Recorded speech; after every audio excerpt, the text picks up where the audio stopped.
కరీంనగర్ జిల్లాలో ఐద్వా జిల్లా కమిటీ సమావేశం నిర్వహించుకోవడం జరిగింది।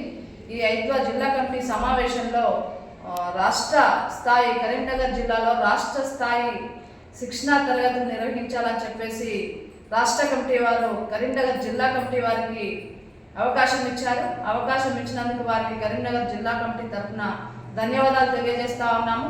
అట్లాగే జూలై 25, 26, 27 తేదీల్లో రాష్ట్ర స్థాయి క్లాసులు నిర్వహిస్తారు।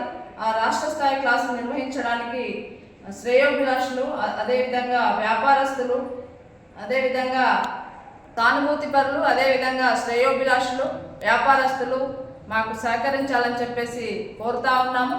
అదేవిధంగా రోజు రోజుకు మహిళలపై పెరుగుతున్న హత్యలు, అత్యాచారాలు, వేధింపులు రోజు రోజుకు పెరుగుతున్నప్పటికీ కూడా మరి ప్రభుత్వాలు పట్టించుకున్న పాపాన పోలేదు।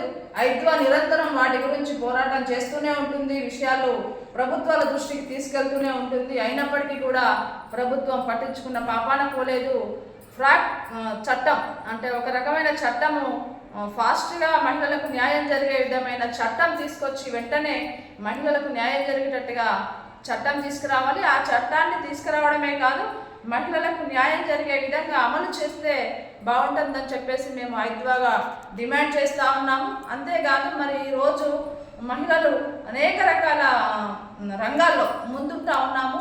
అన్ని రంగాల్లో మేము ముందున్నప్పటికీ కూడా ఉద్యోగ అవకాశాలు ఇవ్వకుండా అదేవిధంగా అణచివేసే విధంగా ప్రయత్నాలు జరుగుతూ ఉన్నాయి। అవన్నింటినీ దెబ్బకొట్టడం కోసం మేము క్లాసుల రూపకంలో ఏ రకంగా మహిళలపై జరుగుతున్న అత్యాచారాలకు కానివ్వండి, లైంగిక వేధింపులకు కానివ్వండి, అదేవిధంగా ఆ రకంగా మేము ఏ రకంగా పోరాటం చేయాలని చెప్పేసి నేర్చుకోవడం కోసం ఈ కరీంనగర్ జిల్లాలో రాష్ట్ర స్థాయి శిక్షణ తరగతులు ఏర్పాటు చేసుకుంటా ఉన్నాము। ఈ ఏర్పాటు చేసుకున్న రాష్ట్ర స్థాయి శిక్షణ తరగతులను విజయవంతం చేయవలసిందిగా కోరుతా ఉన్నాం।